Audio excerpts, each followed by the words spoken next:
Welcome to Mimansa academy. ये lecture है history का और इसके पहले हमने पढ़ चुका है ऋग्वैदिक काल का आर्थिक जीवन। अब हम पढ़ने जा रहे हैं ऋग्वैदिक काल का धार्मिक जीवन। हुआ क्लियर? तो सबसे पहले समझते हैं कि भगवान की उत्पत्ति या ईश्वर की उत्पत्ति कैसे हुई। तो ध्यान रखना, एक लॉजिक समझना। जैसे कि हम और आप या मैं जंगल गए। जंगल में जैसे ही आप एंट्री लिए वहाँ पे आपको दिख गया शेर। अब शेर के लिए आप भोजन हो तो शेर आपको खाएगा, ठीक है। अब जैसे ही शेर आपको खाने के लिए आगे बढ़ा, उसी वक्त में वर्षा हो गई और बिजली कड़क गई। वर्षा हो गई और बिजली कड़क गई। शेर वहाँ से भाग गया। पानी के कारण बोलो या बिजली की आवाज़ के कारण बोलो, वहाँ से शेर भाग गया, ठीक है, और आप बच गए। इस प्रकार से आप देखना, आपने उसको वर्षा देवता को वरुण देव नाम दे दिया। यानी यहाँ पर जो देवता थे वो प्राकृतिकवादी देवता थे। हुआ क्लियर? आप ठंड में खड़े थे बाहर, घर के बाहर, ठंड बहुत लग रही थी, ठीक है। जैसे ही 6 बजा सुबह सुबह सूरज उग गया और जैसे ही उस सूरज की पहली किरण आपके शरीर को टच की, स्पर्श की, तो आपको एक अच्छा महसूस हुआ। और ये अच्छा महसूस ही आप कृतज्ञ हो गए किसके लिए? सूर्य भगवान के लिए। तो जो सूर्य था वो अब सूर्य भगवान हो गए हैं, सूर्य ईश्वर हो गए हैं, ठीक है। वैसे ही आपको भूख लगी और भूख लगने के बाद आपने शिकार किया। शिकार में क्या हुआ कि कच्चा मांस खाना आसान नहीं होता, तो आपने उसे जलाया अग्नि और अग्नि के माध्यम से उसे पकाया। पकाने के बाद आपने उसे खाया, आपका भोजन लजीज हो गया। तो यहाँ पे आप देखना कि जो अग्नि थी वो अब अग्नि देव हो गई। कहने का मतलब यहाँ पे ये है कि जिस जिस चीज़ों से आपके जीवन में सरलता आई, आपका जीवन जिससे बचा, आपके शरीर को इससे सुकून मिला, उसे आपने ईश्वर का रूप दे दिया। उसे आपने ईश्वर का रूप दे दिया। यानी कि इसलिए कहा जाता है कि ऋग्वैदिक धर्म का स्वरूप कैसा है? प्राकृतिकवादी है। हुआ क्लियर? इसलिए इस काल में वर्षा के देवता को इंद्र, अग्नि के देवता को अग्नि, वायु के देवता को वायु आदि का उल्लेख मिलता है। हुआ क्लियर? तो जो ऋग्वैदिक काल का जो धार्मिक जीवन है, हमें इसकी जानकारी मिलती कहाँ से? वो मिलती है ऋग्वेद से। और जो ऋग्वैदिक कालीन धर्म था, धर्म के विकास की प्रारंभिक अवस्था को इंगित करता है। जो धर्म है उसका जो विकास है, उसका जो प्रारंभिक अवस्था है, वो दर्शाती कहाँ पर हमें? ऋग्वेद काल से हमें दिखता है। इसके बाद क्या होता है? मनुष्य जो है प्रकृति के जिन नियमों को या जिन शक्तियों को समझने में उसे कठिनाई हुई, उसने उसको देवीकरण कर दिया। जो मनुष्य था उस समय का, उसे जो प्रकृति के नियम थे वो समझ में नहीं आए। जब उसको नियम समझ में नहीं आया तो उसने उसको ईश्वर मान लिया, उसे भगवान मान लिया, ठीक है। और प्रकृति के नियम थे तो प्रकृति की देवता कौन होंगे? वर्षा यानी जल, अग्नि से खाना पकाया अग्निदेव, और सूर्य की जो किरणें थी इनको स्पर्श हुई, उनको अच्छा महसूस हुआ, तो इन्होंने उसे सूर्यदेव कह दिया। हुआ क्लियर? कहने का मतलब यह है कि यहाँ के देवता क्या थे? प्राकृतिकवादी धर्म था यहाँ का। पहले क्वेश्चन पूछेगा आपसे कि ऋग्वेद का जो धर्म था ये कैसा था? प्राकृतिकवादी, लौकिकवादी या पारलौकिकवादी या इनमें से कोई नहीं? तो उसका आंसर क्या होगा? प्राकृतिकवादी। हुआ क्लियर?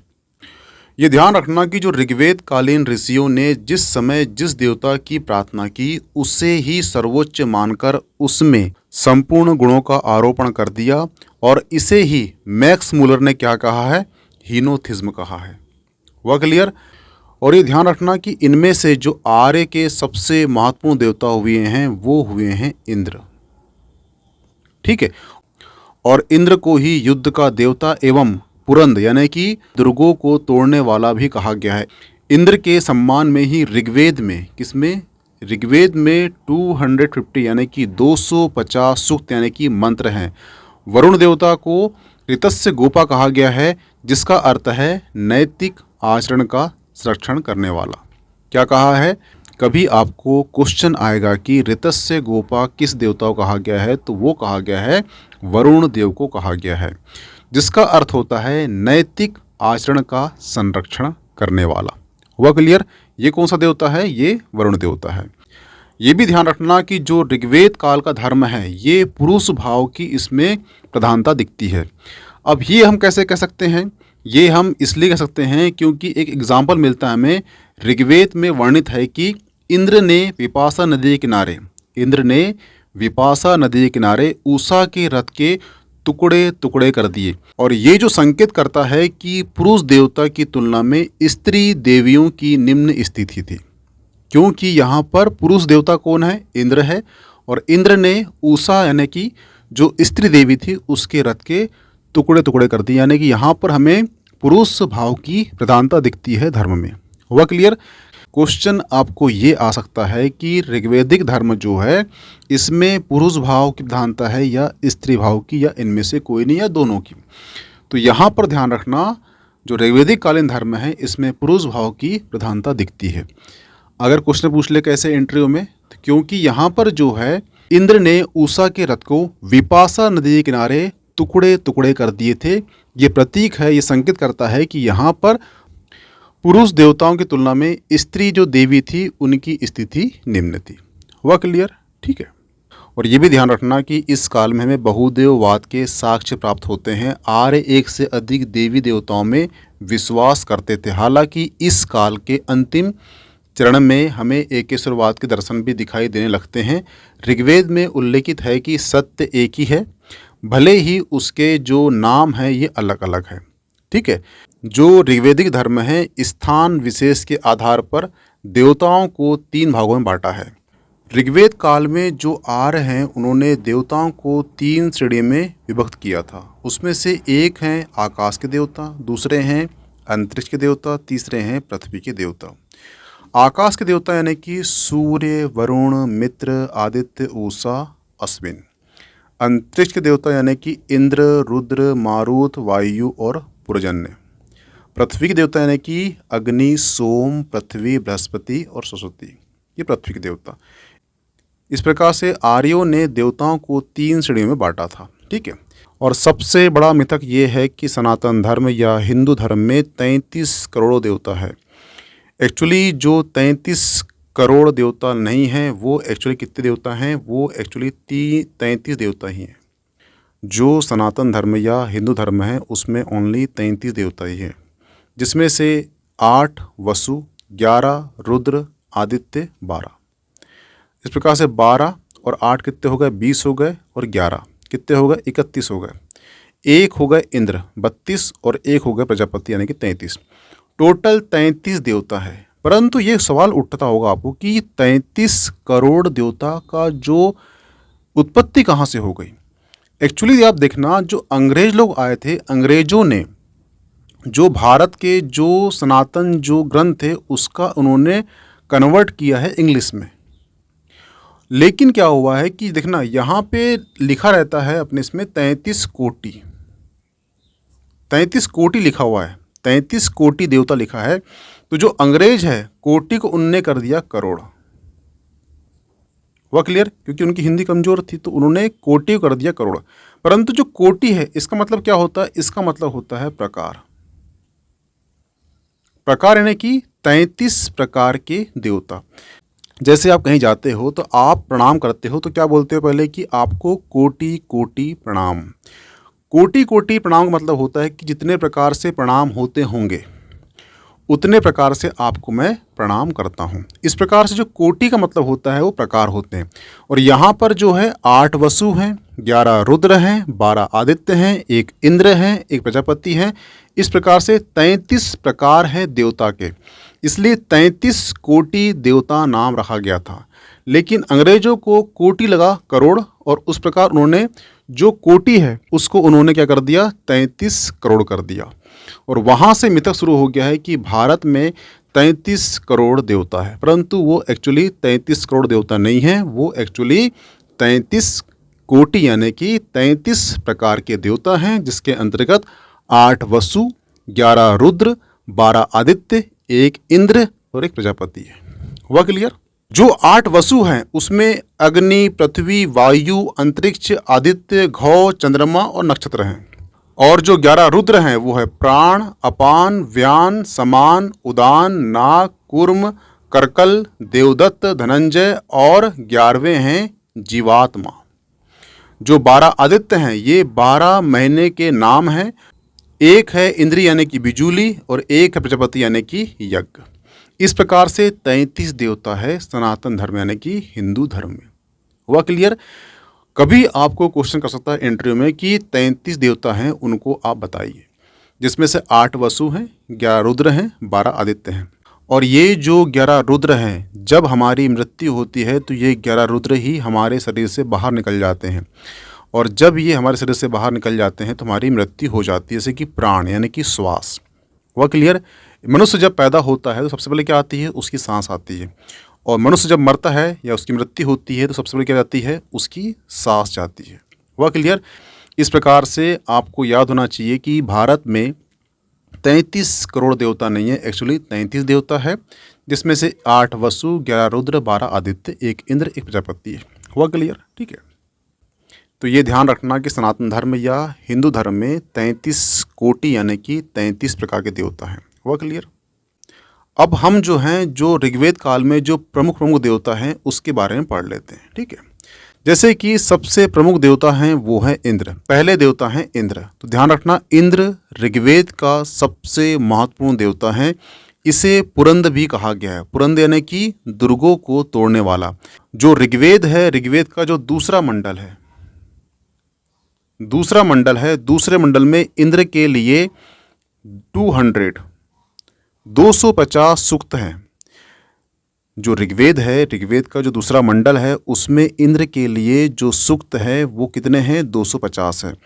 और जितने भी देवता हैं उसमें सर्वाधिक जो सूक्त हैं वो इंद्र के लिए हैं। ये ध्यान रखना। ठीक है। और इंद्र को ही वर्षा का देवता माना गया है। नेक्स्ट है अग्नि देवता।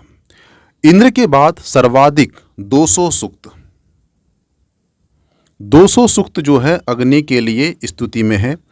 अग्नि इंद्र के बाद दूसरा सबसे महत्वपूर्ण देवता था। और सबसे इम्पोर्टेंट बात यह है अग्नि देवता की, जो ईश्वर और मनुष्य के बीच में माध्यम क्या था? तो वो था अग्नि। कैसे? जैसे कि आज आप पूजा करते हो, हवन करते हो, तो हवन जैसी आप यहाँ पर हवन कुंड में डालते हो स्वाहा करके। ठीक है। तो वो अग्नि की जो धुआं है वो ऊपर जाती है। जब ऊपर जाती है तो वो ईश्वर को, ऐसी मान्यता है कि ईश्वर को वो संकेत मिलता है। यानी कि मनुष्य और ईश्वर के बीच में जो मध्यस्थता है, जो माध्यम था, वो कौन था? वो अग्नि था। इसलिए सबसे महत्वपूर्ण देवता इंद्र था और जो सेकंड नंबर किसका था? वो था अग्नि का। हुआ क्लियर? नेक्स्ट देवता है वरुण। ध्यान रखना, ऋग्वेद का तीसरा प्रमुख देवता कौन सा है? तो वो है वरुण। वरुण का उल्लेख ऋग्वेद में कितने बार हुआ है? ये 30 बार हुआ है। यह नदियाँ, जल व समुद्र का देवता था। वरुण को एक और नाम से पुकारते हैं, वो है ऋतस्य गोपा।